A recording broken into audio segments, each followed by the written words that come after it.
Welcome to Focus Today, and today is the day that we all bring out our green thumbs. Well, mine's not green. Anyway, Tim Elbert's in the house from the Four Seasons Nursery, here to take your calls today. And boy, we're going into a gorgeous weekend, folks. No excuses, none whatsoever. Get out in the yard. And hi, Tim. Good morning. And you're giving away this bleeding heart?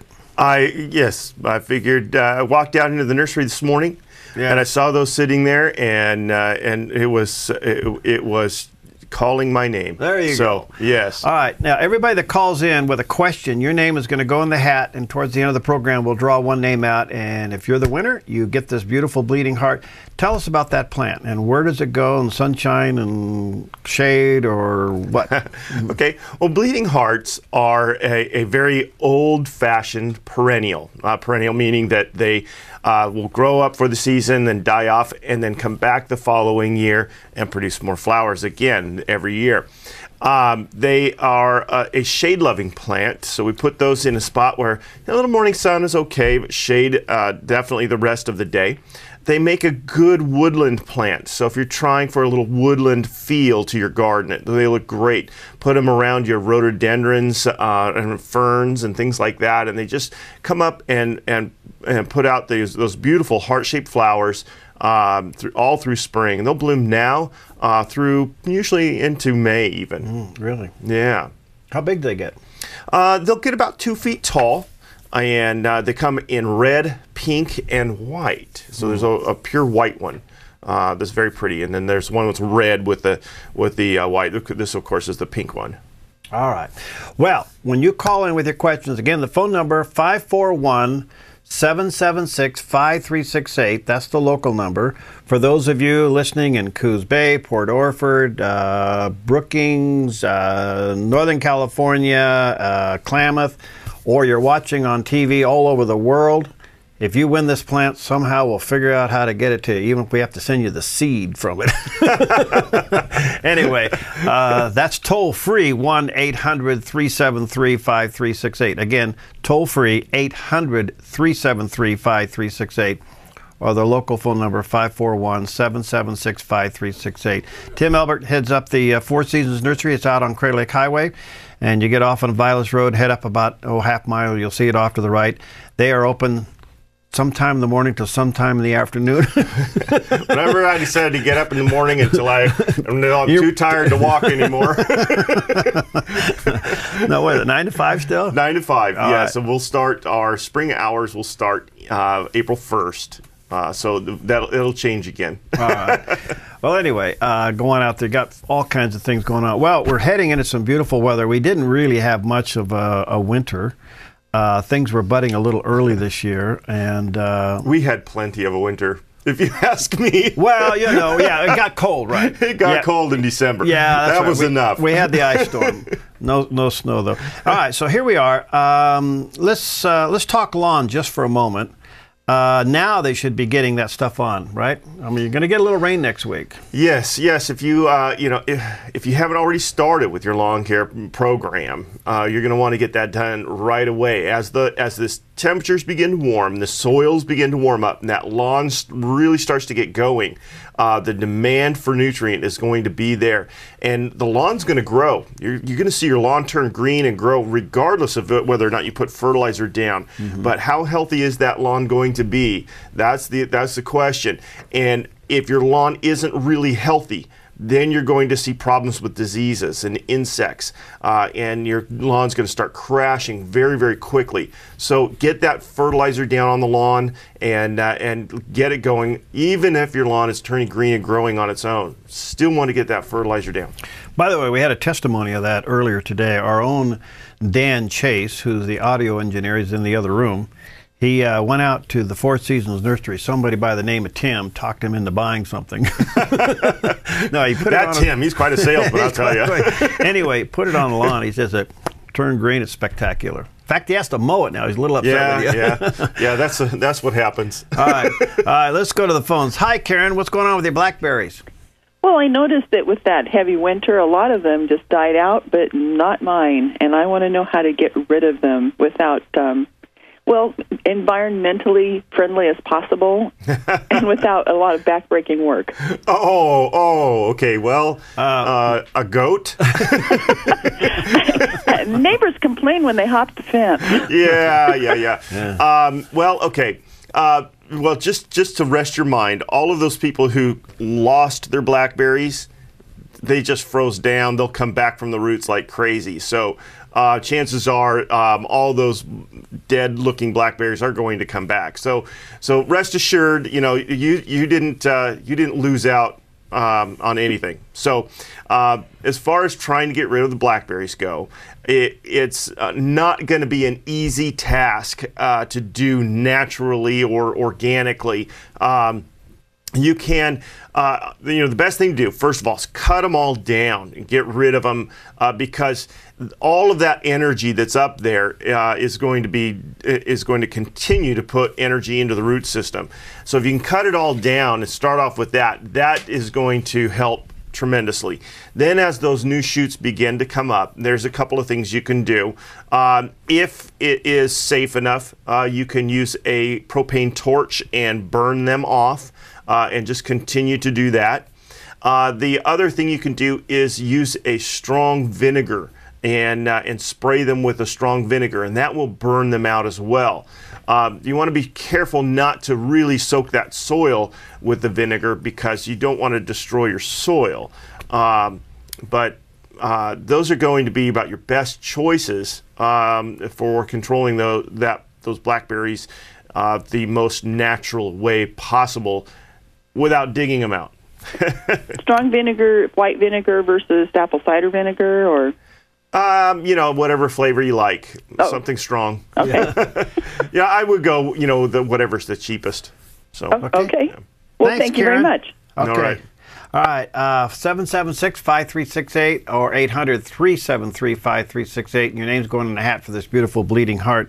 Let's go to, hi, Jennifer. Hi. What's up? I have a question about my lawn. I had been going to aerate the lawn, and when I went out to look at it, I see that there's tree roots that are now growing up through the grass. Mm-hmm. So I was wondering if, rather than aerating, I should just put new topsoil down over the top of the roots and then reseed. Well, no, I would say go ahead and aerate. That's going to be important. Those roots are surfacing because of several things. Could be just from shallow watering from the lawn, or it could also be from the compacted soil down below, and those roots are just having a tough time, and it's just easier for them to stay on top. By aerating, you're going to help both of those situations. And so it would be a really good idea to aerate. And you could still add soil and seed, but I wouldn't add soil and seed without aerating first anyways. So I would say go for aerate first, see how that affects the lawn, and then if it doesn't do a good enough job for you for what you're looking for, then consider in fall going back through and again aerating and then adding soil. Okay, thank you so much. All right, Thanks, Jennifer. welcome. All right, 776-5368 is the number, or toll-free 800-373-5368. Hey, Russ, what's going on with your crepe myrtle? Well, I got a crepe myrtle. I planted it in the front yard 2 years ago, and last year it came back beautifully and did its thing and lost all its leaves when it was supposed to. But this year it doesn't seem to be doing anything. It's just kind of sitting there looking ugly. Yeah. Well, crepe myrtle are very, very late to leaf out, and it could take even a couple months longer for it to leaf out. So I would say I would wait and see how it goes. Now, this last winter was hard on the crepe myrtles, and a lot of the crepe myrtles definitely were damaged, if not completely killed back. So, so you can do a little scratch test. And just kind of scratch into that cambium a little bit and see if it's still green on the inside. Start at the tip, work your way down. If it's black or brown inside all the way down, then they're completely dead, and then just remove them. But I have seen some live crepe myrtle out there, so it shouldn't be. There should be a good chance that is still alive. Okay, thank you for your help. I'll check it out. All right, thanks, Russ. All right, Tim Elbert's with us, and Boy, going to be a beautiful weekend. Get your questions in and get your name in the hat to win this beautiful bleeding heart. Let's go to Jackie. Hi, Jackie. Hey, good morning. What's up with your daffodils? Well, I have hundreds of daffodils throughout my yard. They came up beautifully, the green, this year, but I had, I'm going to say out of hundreds, I probably had a dozen blooms. That was it. And I'm wondering why. How long have they been in the ground? Years, probably 20 years. Okay. But it could be that they're starting to get a little bit crowded and those bulbs aren't coming up to size, getting good enough size. So you may want to dig them and divide them this year. Well, you know, I've done that, and I actually divided some last year and the year before. I've never had a problem with them not blooming. But one of the things I'm wondering, last year, one thing I did different is I cut them back when there was still green on them, and I'm wondering if that could have affected blooms. Yes, absolutely. All of that energy comes out of those bulbs and goes into producing the flowers and the foliage. Once they finish blooming, what has to happen next is all that energy from the sun, the sun creating energy through photosynthesis, etc., has to bring that energy back down into the bulb to build that bulb size up again. And so if you cut that foliage off too soon, then that energy doesn't go back into building a bigger bulb. And so all your bulbs end up smaller, and then they don't produce flowers because they're not big enough to produce a flower. So that's a very, very well could be what has happened. So this year, don't do that. Allow that foliage to die off. Now, what a lot of people will do is bring that foliage up, bend it over, and put a rubber band around it, and that helps to kind of clean everything up. And it stops it from producing more energy into the foliage and allows that energy to come back down and building bigger bulb. So you can do that too. It's kind of hard to do with hundreds of bulbs, but other than that, you definitely want to let them completely die back. Okay, so let them get completely brown, even if I fold them back with the rubber band. Yeah, to the point where you could just grab a hold of it and just kind of just a quick little tug, and they'll come free. Okay. Yeah. Okay. Perfect. Thank you very much. Thanks, Jackie. All right, Tim Elbert's in the house. We'll take a break, and your name, when you call in, goes into the hat to possibly win this beautiful bleeding heart. Just one of the many colorful items out at the Four Seasons Nursery. Give us a call. We'll be right back. Hi, I'm Paulina, and I work at theDove TV. Did you know that when you support theDove TV, you have a profound impact, not only in our community, but around the world? It's your continued support that takes the inspiration and hope in the programs we produce and makes them available to the thousands of people who are watching these videos online every week. Help bring encouragement and hope to our valley and beyond by making a secure online donation today at our website, thedove.us.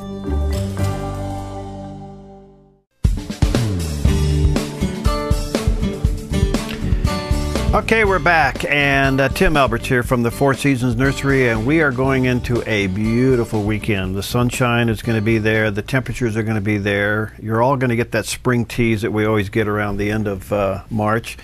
It's also spring vacation next week. So from what I understand, the weather's going to be fine until about Wednesday of next week, and then the showers show up. But we still need some more spring rains. Yes. Well, they say April showers bring May flowers. Right. Yeah. The March rain is just a big pain, but I don't know. But anyway, we just need it. We definitely need that rain. There we go. As you call in today, your name's going on the hat for a bleeding heart. What other color do you have out at the nursery? What else you got blooming out there? Oh my goodness, we don't have that much time. Oh, okay. But you know what just came in? The magnolias, and they're all blooming right now. Those they the smell big, good too. They have fragrance. Yeah, so we've got some great ones, some star magnolias. So the about 3-inch diameter white flowers.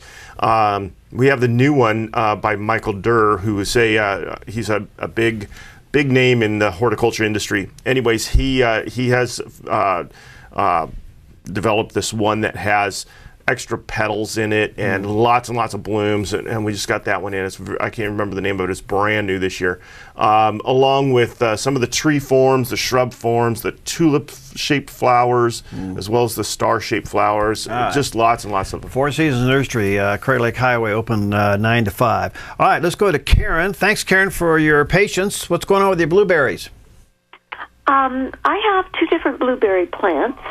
I don't know what both of them are. One's a bountiful blue, and it's doing really great. It keeps its leaves all year long, and then it's getting all new leaves and everything. Yeah. And then the other one that I bought last year, I can't remember. I think it's a blue ray or something like that. Okay. And it isn't getting any leaves on it yet at all. Is that normal, or should it be getting some leaves by now? That's normal. You should begin to see some of those buds at least beginning to swell. And so if you look real closely at it, as those buds begin to swell, eventually they'll open up and start showing some leaves. So yeah, it's going to be a little bit later than your bountiful blue for sure.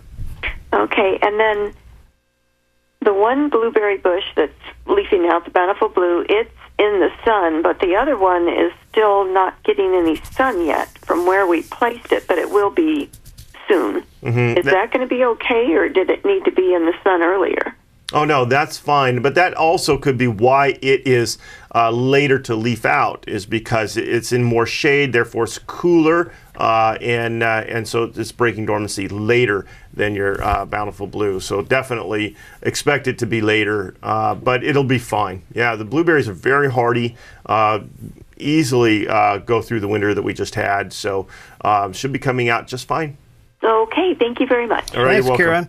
All right, 776-5368 is the number if you want to join the conversation with Tim Elbert today. And Roy has a couple of questions about 2 types of weeds, a green one and a green one. Good morning, fellas. Good morning. Hey, I get these weeds in my yard. Last year they were really bad, where you touch them and they explode all over the place. Oh, yes. And this year I don't have that many, but my question is, when I pull them, if I just throw them in a pile, are those things going to activate? Absolutely. Oh, they will? Yes. Yeah. Get rid of them. Okay. Put them in a plastic bag. All right. Let the sun heat them up. Yeah, definitely. Those seeds can. Once they go into the point where they start to develop a seed pod, then there's enough energy in that plant. You pull it out. There's still enough energy for it to ripen those seeds, and you would definitely have some issues. That was you framed it perfectly. Thank you. Yes. All right. Thanks, Roy. Thanks for calling in. All right, let's go to Robin. How much asparagus to pick? Yeah. As much as you can. I have a small patch, 6 square feet maybe, and years ago it didn't seem to come back, and Tim told me I had overpicked it and let it go to fern, and I've done that actually for a couple of years, and so it's just starting to come up now, and I wondered not only how tall I should let it get before I pick it. I'm thinking just a foot or so, and then break it off at where it wants to break. But can I harvest for a while and then let it go to fern, or should I be letting some of the stalks go to get taller? Oh no, you can all the time. You can certainly harvest for a while first. Yeah. So and you're right. You want those stalks to get as big as you possibly can, but before they start to get tough and stringy. So yeah, about a foot tall is good, and definitely you can continue to harvest up until till it starts to, I don't know how to say this. Till they get mushy. Yeah. Well, you want to get them up, and I would say good 80% you could harvest, and then just leave a few and let those go to fern. But you're saying I could wait a month or two or whatever. Yeah, and then leave probably. Some, or should I be leaving some of them all along? You don't have to leave any of the first ones that come up. You can harvest all of those. Okay. And then when the second set comes up, I would say harvest 60 to 80% of them. Okay. And then see what you get on a third harvest. You could continue to harvest everything else after that. So, okay. And just leave those other ones. Yeah. And as far as the limited space, my active strawberries have found that spot too. Should I pull them out and just leave it for the asparagus, or can they coexist? They can coexist. It'll be fine. Okay. Thank you. You're welcome. Thanks, Robin. Okay, let's see if I can squeeze in one more before the break. Hi, Jan. Hi. What's up? Yeah, about stevia. I got some seeds this year. I usually grow, just buy the plant Right. and harvest it. But what's the best way and how cold? I mean, do I need to put them in a greenhouse now to start them? Yeah, they're not a frost hardy plant, so definitely get those in a greenhouse. If you're starting from seed? Yeah, from seed. Yeah, so if you're starting from seed, definitely in the house or in a greenhouse, and you could do that now. Okay, good. Okay. Hey, thanks. Okay. All right, you're welcome. Thank you. 776-5368 is the number, and that's 541-776-5368. Toll free 800-373-5368. All right, before we take a break, oh, by the way, your name's going to go in the hat for this bleeding heart. Vegetables? Yes. Should we be planting them? Absolutely. Yes. What? There's directly into the ground. All of your leaf crops, lettuce, spinach, any of those things. Your cole crops, broccoli, cauliflower, cabbage.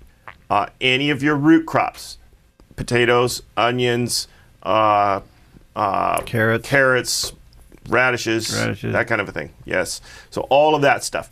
When it comes to the tomatoes and the squash and the corn and the peppers and those kinds of things. Wait a little bit. Wait. Yes, way too early yet.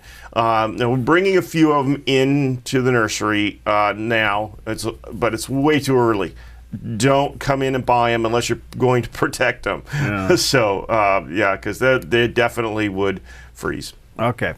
All right. If you have any questions, give us a call, 541-776-5368 or 800-373-5368. This goes somewhat in a shady spot, this bleeding heart, and how much water?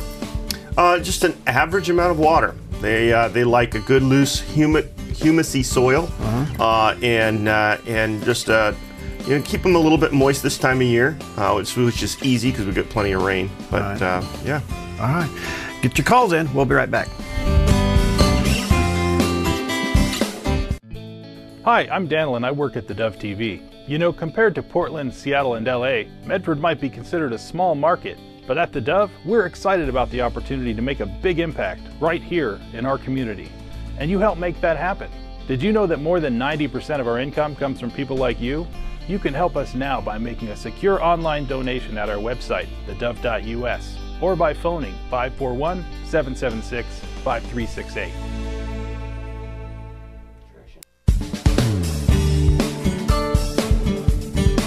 Okay, we're back, and we have Tim Elbert in the house from Four Seasons Nursery. And by the way, if you've never been to the nursery, you're missing it. It is really a great nursery, and great people, great items, and outstanding service. Open 9 to 5, and you go out Crater Lake Highway, get off on Violet Road, go up about a half mile, and you'll see it there off to the right. As you call in today, your name's going in the hat for a drawing for this beautiful bleeding heart. And, I had a question for you. Mother's Day is not that far away. Right. Should they get their hanging basket orders in?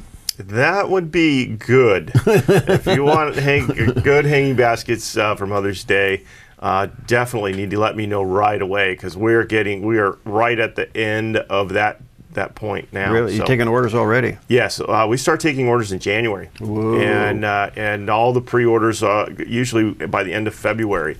But this year we've been a little bit on the late side, and so we're still taking orders. But if you want it by Mother's Day, you better get if you've never seen the Crater Lake hanging baskets, you probably have seen them. You didn't know they came from him. You see them in Central Point has them, Vogel Plaza has them. Who else has them? Eagle Point has.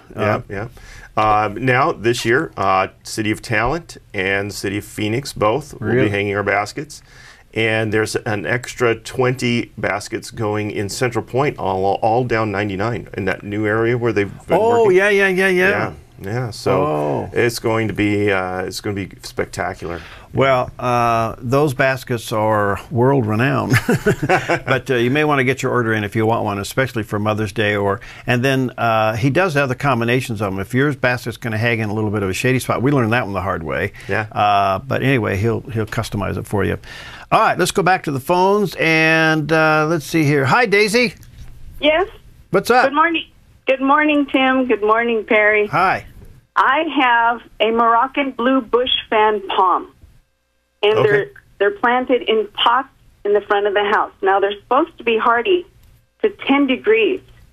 Now, they're all brown, and I did scrape down to the bottom of a couple of the fronds, and it's a little bit green, so do I just whack the whole thing off and see if it comes back, or what? Yeah, you can cut off all of the fronds because they're definitely not going to come back. If anything comes back, it'll be from the crown, which is going to be at the top of the trunk. Unfortunately, those being hardy to 10 degrees, we got well below 10 degrees. And if they are in pots, the hardiness rating doesn't make a big difference because they don't have the heat of the ground to help keep them warm. So it's even worse when they're in containers. So chances are they're dead. Okay. Yeah, unfortunately. So in all of my years of working with palms in the valley, only one that has been consistently hardy is the windmill palm. That's the only one. I've tried all the other kinds that are supposed to be hardy. Never had success, unfortunately. So I'll just probably have to pull them out and repot something else. Yeah, yep. Okay. Well, thank you so much. Okay, thanks, Daisy. All right. Hi, Nancy. Good morning, guys. How are you? Good. What's going on with your zinnias? Okay, I planted them in little peat pellets, and now they're under a grow light, and they're about 2.5 inches tall, and they're kind of gangly looking. And I know you can repot tomato seedlings, and roots will develop off of that stem. But will that happen with zinnias and other little flowers? No, it won't. So you definitely don't want to bury those deep. Okay. Now, the best thing you can do for those is to put them outside when we've got the sunny day so they can get the good quality light of the sun and the intensity of the sun. So right now, I would be putting them out during the day and back in at night, and that'll help tremendously with them. Okay, should I keep them under a grow light during the night or just shut that off? No, you can shut that off at night, yeah. Okay, all right, thank you. You're welcome. All right, thanks, Nancy. All right, 776-5368 is the local numbers, 541-776-5368, or toll-free 800-373-5368. Hi, Chalice, what's going on with your peonies? Well, it's actually I want to obtain. My grandmother had peonies. And my dad had some from there, and he's going to be selling the house, and I want to dig them up and move them to my place. Okay. So when is a good time to do that? Is it too late this season? You're late, but if you dig them up and get as much of it as you can and get it replanted right away, you probably will still have some success. But the peonies are up and growing and starting to push growth, so do it right away. Yeah. What about bleeding hearts? You should still be able to move a bleeding heart this time of year. So ones in the ground are probably still dormant enough you could dig and move them, and they're pretty simple to move anyways. The ones in containers, of course, like the one that we're giving away today, they're definitely a little further along. Okay. Okay. Thank you so much. You're I'll welcome. get right over there and dig them up. All right. All right, and get a good root ball too, I would imagine. Yes, as much as you can anyways, yeah. Okay. Hi, Penny. Hi. I'm kind of late this year, period, but can I still use your recipe? Okay, the first thing you do is go to counseling for procrastination. Oh, yeah. Well, that's for sure. The Epsom salt and the alfalfa meal, can I still put that in them? Yes, and I tell this to people all the time. It should be your first feeding in the spring. So if you didn't do it in February, still do it now, regardless of the fact that you're late. It will still be effective and still help out, and it's better than not doing it. So it is my first feeding too. Yes, it is my first feeding. So yes. Okay, there you go. All right. All right. The magic formula: 50-50 Epsom salt and alfalfa meal. Yes, and you can actually come down to the nursery and get that in bulk, already pre-mixed. Really? Yes. There you go. The famous Anita formula. All right. Hi, Diane. Hi. What's up? Well, I have this golden delicious apple tree, and they are golden and very delicious. But my husband always wants to spray them with poison to kill the codling moths, and I'm wondering if there's a more natural way to take care of that. Yes. We use traps to get rid of the male codling moths. And you should have those up already. If you don't have them up, get them up right away. What was that again? I didn't hear you. They're called codling moth traps. Oh, the traps. Okay. Yeah, and these were developed as a way for orchardists to determine when the codling moths were out so that they could spray. But they found that they did such a good job of getting rid of the codling moths that a lot of places use them specifically just to get rid of the codling moths. So they work very, very good. Now, do I need more than one for a tree? Two traps per full-size tree. So and there's come 2 in a package. So and I don't recall how much they are offhand, but it's it's a good way of going.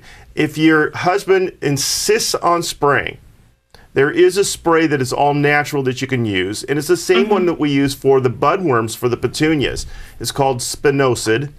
We carry it under the borer, bagworm, leaf miner, tent caterpillar spray. But anyways, it is an all-natural spray and it works just fine. But just be sure that you're not spraying while the bees are out, regardless of what you're spraying, because we don't want to hurt those honeybees. Okay. Okay? Thank you. You're welcome. Thanks, Diane. All right, 776-5368. Boy, a lot of people gearing up for the weekend, gardening-wise. And so as you call in with your question from the Four Seasons Nursery, Tim has brought in a beautiful bleeding heart, and somebody's going to win that coming up in just a few moments. All right, let's squeeze in one more before we take a break. Hi, Ryan. Hey, how's it going? All right, what's going on, man? Driving down the road here, and Tim was on my list to call about this, so I'll just make it public. Hey, I got some guava plants and some of those evergreen-type hedges that look like they really took a hard hit from that freeze in December. Right. I'm not getting any blooms at them, anything. Those guava plants are like 8 foot tall, and, now they look like a dead stick. Yeah. Unfortunately, our winter was colder than what they can normally handle. And so I have not seen any pineapple guavas that are still alive, unfortunately. So you probably lost your guavas. As far as your hedge plants go, there's a good chance that they'll come back from the root system. So do the scratch test. Scratch that cambium. Check to see if it's green inside. Start towards the tip. Work your way down. If you find that it's brown or black all the way down, then they're probably gone. But if you find it where it's green, then that's where you're going to prune to. So if it's brown or black halfway down, then cut them all in half, and then leave them, and they should come back from that. And hopefully that's the case, because definitely that can get expensive to replace. Yeah. Well, super. That's what I needed to know. All right. Thanks, Ryan. We'll be seeing you. Okay. Well, that's good news for you.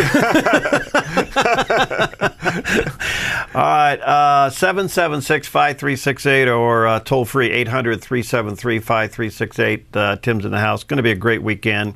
Not too late to get some. What about lawn seeding? Yeah, it's a great time for putting seed down on the lawn. Not too cold, huh? Not too cold. Yep, our soil temperatures are up to a good temperature right now. So yeah, you can reseed. Okay, because can you mix it in with soil? I got some holes in the lawn. I thought if I just put a little seed in it and put the soil down, fill in the holes. Yeah, you know, the seed doesn't like to be very deep. So I'd say put the soil down first, then just scatter some seed. Okay. Yeah. That's why you're the man. All right, let us know if you got any questions. Tim's here for one more segment, and get your name in the hat for this beautiful bleeding heart. What are some other maybe low color that can go in the garden, like around the front door or something? What do you got? Well, you know, right now the albricias are blooming. What's and that? Albricia is a great little perennial that only gets a few inches tall, and they bloom in pink and purple and blue. Does Peggy know this? She does now. Yeah, I'm sure she's and they're beautiful right now. Okay. Also, the creeping phlox are starting to bloom, and they come in that hot pink, almost they call it red, but it's more of a hot pink, and then a bright blue and a white. So those are very pretty. The Lithidora or Grace Ward is blooming now. They are just as blue as your logo here. Mm-hmm. They are just brilliant blue. And one of my favorites to plant with candy tuft, the bright white. So you put the blue and the white together, it's just beautiful. All right, check it out. Four Seasons Nursery, 9 to 5, Monday through Saturday, and out there on Crater Lake Highway. Get off on Violet's Road, hop over on the frontage road, go up just about a half mile. You can't miss it. It's gorgeous. All right, we'll take a break, come back, and take some more phone calls. Hi, I'm Paula, and I work at theDove TV. Every day we get letters and emails from people who've been encouraged, blessed, and challenged by the programs on theDove TV. But we couldn't do it without you. Did you know that more than 90% of our income comes from people like you?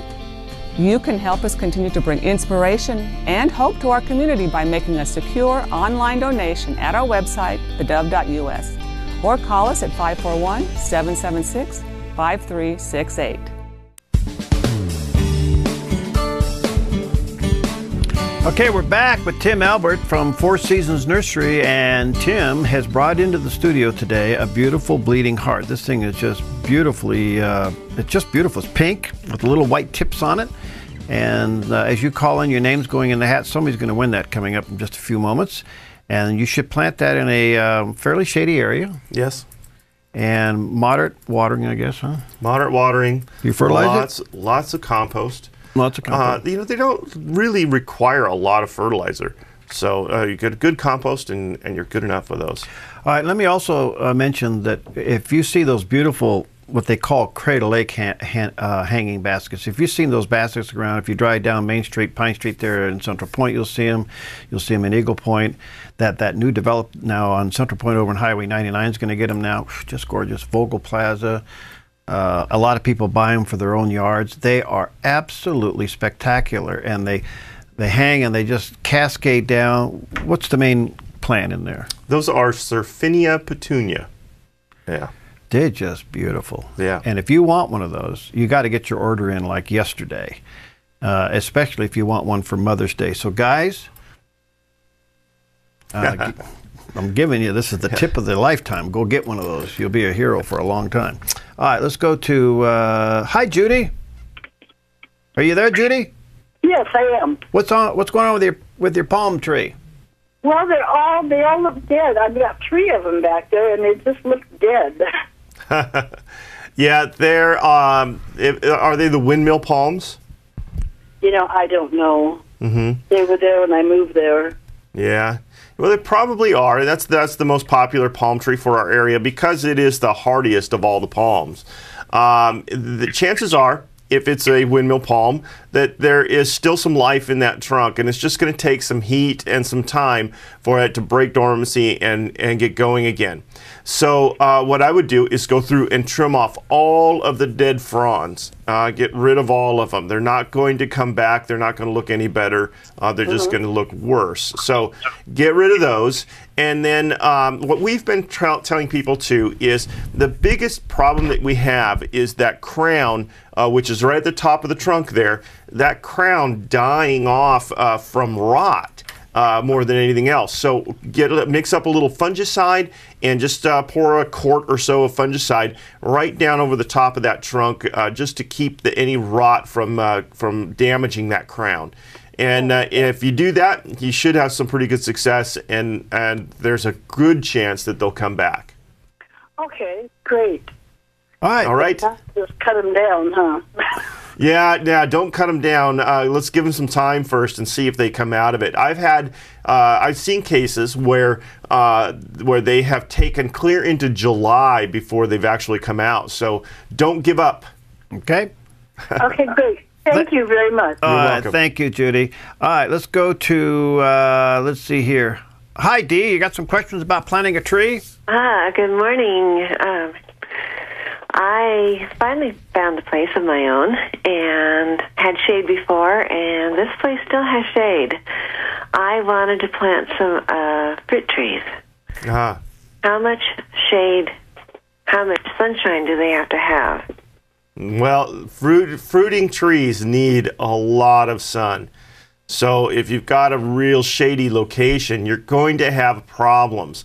It doesn't mean that they can't grow, but you want to plant them in the sunniest location you have. And then expect that you may end up with a lower amount of production than you would normally get. And you may end up with extra troubles with insect or disease-related issues. But it can be pretty worth it to have good fruit trees. So I do have a small space in the front, and they are semi-dwarf, so I know they grow. As far as trimming them on that one side, would that create a problem? No, that should be fine. You can definitely keep them pruned. Yeah. Okay, well, that's great. And I heard someone talking about peonies and moving them. How much sun do they have to have? Well, peonies will grow in some shady locations, so you're fine planting those where you have some shade.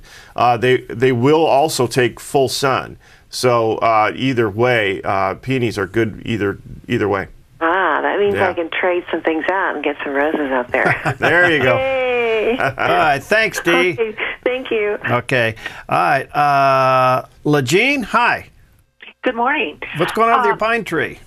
Well, these pine trees, we've been in the house for 14 years, and this last winter, 2 of 7 just died. I mean, there's not a green needle on them. Sure. And do I just clip off a limb and take it to someone to look at, or how do I find out what's going on here?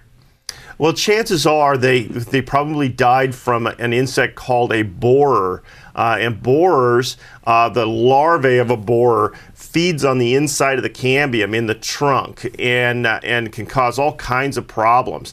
Have you noticed any big sap, globs of sap on the trunk, lots of sap around the trunk, anything like that?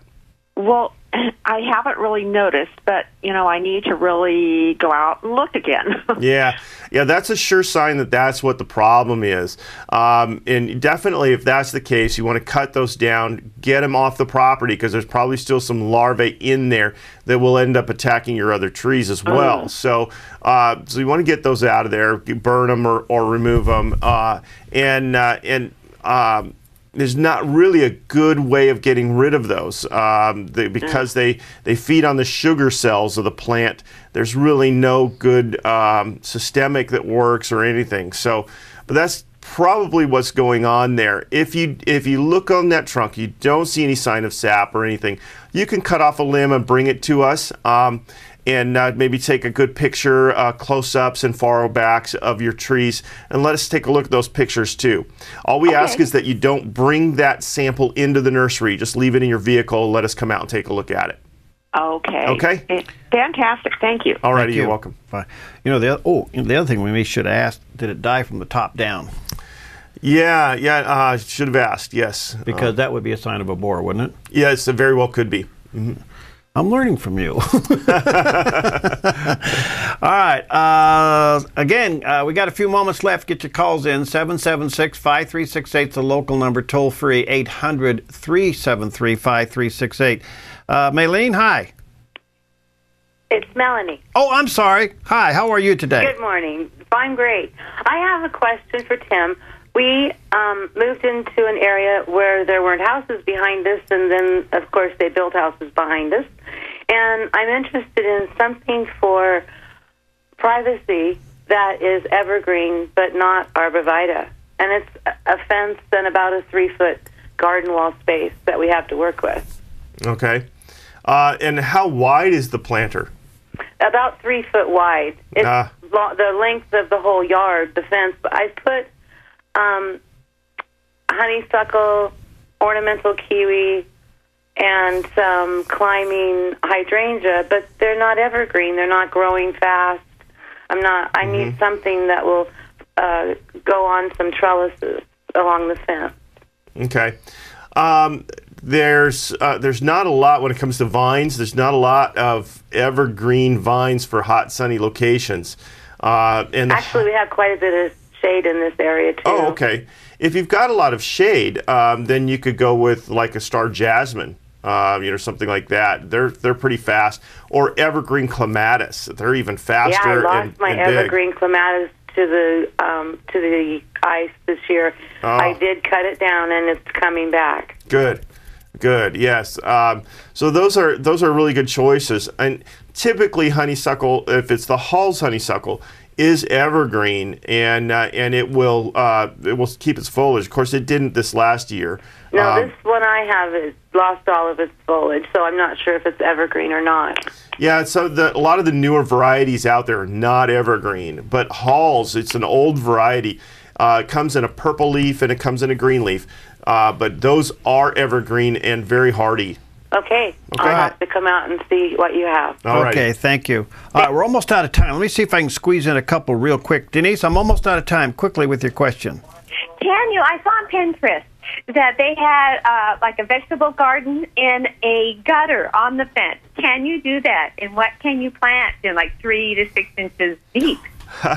Absolutely, you can do that, and it's a great way. I have people that do that with succulents and with flowers and all different kinds of things too. So yes, absolutely, you can do that. And as far as vegetable crops go, most of the small stuff, lettuces and what else? Spinach, radishes. Yeah. Cilantro. Yeah, definitely cilantro and basil and yeah, absolutely. Oh, well, thank you so much. All right, Have a good day. Thanks, Denise. All right, Ellen, I'm real tight on time. Quickly. Yes, Tim, eucalyptus trees, I spoke to you a while back, but how long can we wait to hope that we're going to get something? Is it as long as the palm that you mentioned earlier? I know some of the tiny branches are gone, but what would you say? Yes, definitely needs some heat, so several more months. Okay, great. Thank you so much. Thanks, welcome. Ellen. All right, Penny, we're going to end with you. What's going on with your evergreen shrub? I want to know if I can move it. If you do it right away, yes, but they're breaking dormancy now, so dig a good root ball and get it moved right away. All right, thank you. Okay. All right.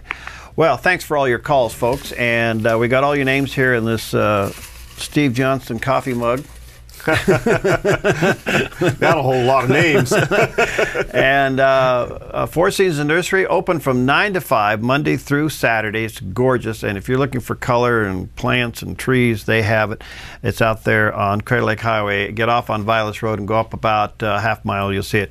All right, Tim, reach in there. So who's going to win this beautiful bleeding heart today? And today it is Ellen. Ellen. Well, Ellen, ding, ding, ding. All right. All right. So Ellen, see what happens when you're last? You become first. All right. Well, there you go. Ellen gets that.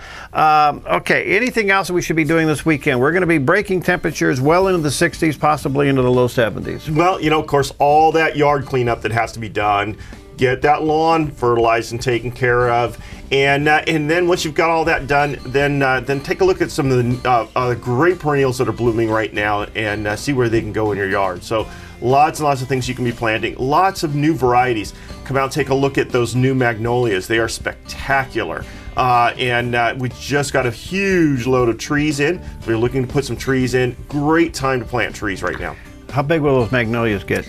Well, the star magnolia, the new one, only gets about 8 to 10 feet tall. So it's a really good one for a small space. Oh, they can smell. Yeah, yes, they can. Then we have some galaxies that are tree-like, and they're beautiful. The great big tulip-shaped flowers. Gorgeous. Four Seasons Nursery, check it out. Thanks, Tim. All right, thank you. We'll see you next time on Focus Today. Hi, I'm Jim and I work at theDove TV.